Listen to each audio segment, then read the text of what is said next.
अभी जो हम पढ़ेंगे वो पढ़ेंगे कि वर्क डन कैसे फाइंड की जाती है इन एडियाबैटिक प्रोसेस में। इससे पहले मैंने आपको सिखाया था कि आइसोथर्मल प्रोसेस में कैसे हम फॉर्मूला निकालते हैं वर्क डन की।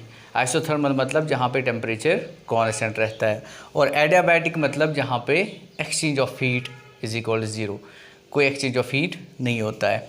इसका मतलब ये हुआ कि इसके जो वॉल्स होंगे वो परफेक्टली इंसुलेटिंग होंगे, और मान लीजिए एक पिस्टन है और पिस्टन जो है दैट इज़ फ्रिक्शनलेस।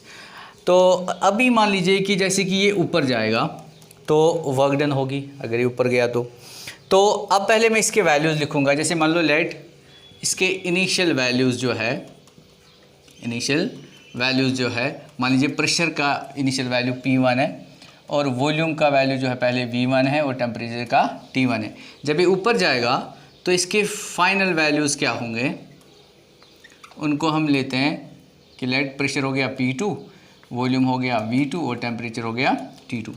किसी इंस्टेंट पे जब ये ऊपर जाएगा तो किसी इंस्टेंट पे एट एनी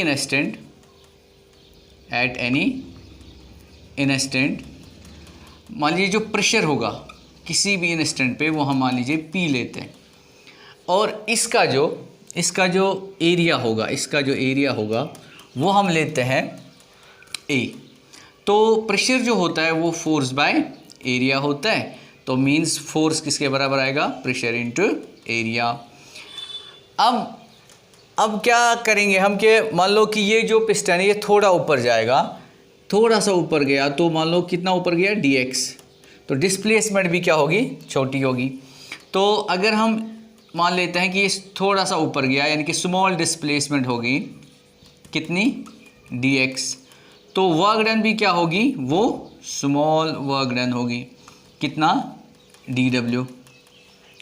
अब ये dw कितना होगा, यानी कि वर्क डन कितनी होती है, force into displacement. Work done कितनी होगी फिर,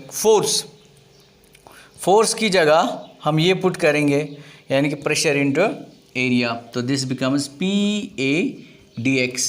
अब देखिए ये जो A dx है यहाँ पे, इस पर थोड़ा सा ध्यान दीजिए। A dx मतलब एरिया में दो लेंथ्स है, एक और लेंथ मल्टीपल करेंगे तो तीन लेंथ्स हो जाएंगे, तो that means this becomes volume, यानी कि हो गया P dV। तो छोटा सा वर्क डन जो हमें आया वो कितना आया, वो आया P dV। अब मान लीजिए जब ये और ऊपर जाएगा तो छोटे छोटे dw हमें मिलेंगे, तो उनका जो हम सम करेंगे उससे हमें क्या मिलेगी, टोटल वर्क डन। यानी कि हमें क्या करना है, हमें इंटीग्रेट करना है इसको। तो जब हम इसको इंटीग्रेट करेंगे तो हमें क्या मिलेगा, हमें टोटल वर्क डन मिल जाएगी। देखिए हम यहाँ पे इसको इंटीग्रेट करेंगे तो it will be integration of dw is equal to integration of P dV। ये हम रखेंगे कहाँ से कहाँ तक, 0 to w, और ये रखेंगे कहाँ से कहाँ तक, यानी कि वॉल्यूम कहाँ से चेंज हो रहा है, V1 to V2। अब अगर यहाँ पे देखोगे आप तो वॉल्यूम चेंज हो रहा है, लेकिन यहाँ पे इन टर्म्स ऑफ वॉल्यूम कुछ नहीं है, इन टर्म्स ऑफ प्रेशर है। तो यहाँ देखिए फिर जो एडियाबैटिक प्रोसेस के लिए या एडियाबैटिक चेंज के लिए हमें एक इक्वेशन होती है, that is PV raise power gamma is equal constant. ये है एडियाबैटिक चेंज के लिए equation, PV raise power gamma is equal constant. इससे हम P निकालेंगे तो P कितना आएगा, K divide by V raise power gamma.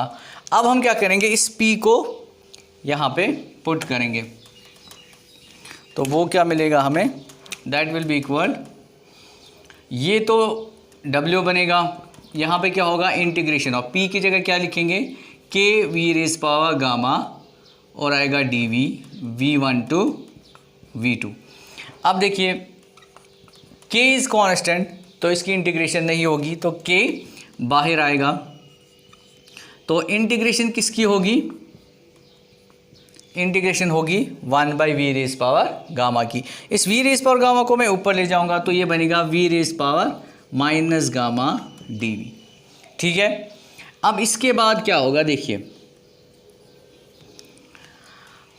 K जो मैंने लिखा V raise power minus gamma, तो इसको आप ऐसे देखिए, जैसे ये है x integration of x raise power n dx, तो वहाँ क्या फॉर्मूला होती है x raise power n plus 1 divide by n plus 1। तो यहाँ पे भी आपको वैसे मिलेगा, वर्क डन इज इक्वल, यहाँ पे k रहेगा ऐसे, तो यहाँ पे जो इंटीग्रेशन होगी इसकी वो होगी v raise power minus gamma plus 1 divide by gamma minus gamma plus 1। कहाँ से कहाँ तक लिमिट रहेंगे v1 टू v2, ठीक है।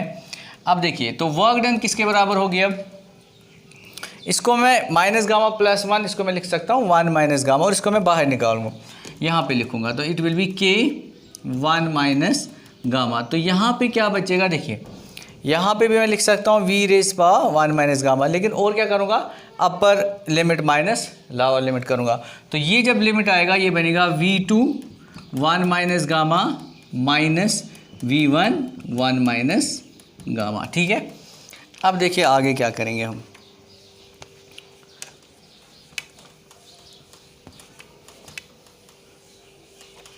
देखिए यहाँ पे जो ये k है, इस k को मैं यहाँ इसको मल्टीपल करूँगा, k को मल्टीपल करूँगा इसके साथ, तो हमें क्या मिलेगा, work done is equal 1 divide by 1 minus gamma, k को अंदर मल्टीपल करेंगे तो k v2 1 minus gamma minus k क्या आएगा v1 1 माइनस गामा।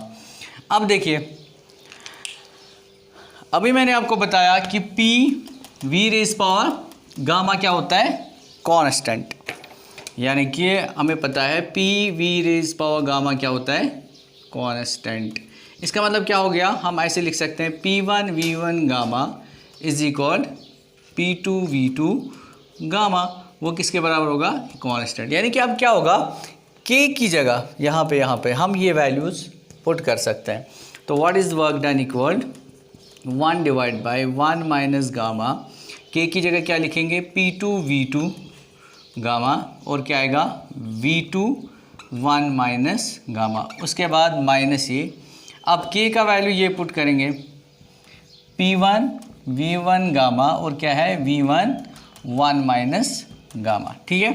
देखिए अब क्या हो जाएगा, work done is equal 1 divide by 1 minus gamma. देखिए यहाँ अगर आप ध्यान देंगे, दिस इज v2 मतलब base are same, powers are added, तो मैं लिखूंगा p2 v2 और ये ऐड हो जाएंगे गामा प्लस 1 माइनस गामा, तो ये माइनस गामा और गामा कैंसिल हो जाएगा, तो ये ऐसे आएगा p2 v2 gamma gamma cancel, तो v2 raise power 1 means v2। वैसे करके यहाँ पे p1, यहाँ पे भी करोगे base are same, powers are added, तो v1 gamma plus 1 minus gamma होगा, तो पावर में एक कैंसिल हो जाएगा, तो बचेगा p1 v1 ऐसे, ठीक है। अब देखिए ये तो बन गई आपको एक formula in terms of pressure and volume. एक और बन सकती है, देखिए एज हम लिख सकते हैं ना, जैसे होता है p1 v1 is equal to are t1, जैसे होता है ना pv is equal to R T, वैसे हम लिखेंगे p1 v1 is equal to are t1, और p2 v2 किसके बराबर होगा, फिर आर t2 के बराबर। तो अब हम क्या करेंगे, यहाँ पे ये वैल्यूज़ पुट करेंगे तो आपको दूसरी इक्वेशन मिल जाएगी। देखिए तो यहाँ पे हमें पुट करना है ऐसे, work done is equal 1 divide by 1 minus gamma, और क्या आएगा p1 p2 v2 की जगह क्या आएगा r t2 माइनस, और इसकी जगह क्या आएगा r t1, ठीक है। अब r को कॉमन निकालो, r को कॉमन निकालेंगे तो इट विल बिकम, ठीक है, r 1 माइनस गामा, और यहाँ क्या बचेगा t2 माइनस t1। तो इन टर्म्स ऑफ टेम्परेचर ये आपको मिलेगी दूसरी फॉर्मूला। Okay, thank you.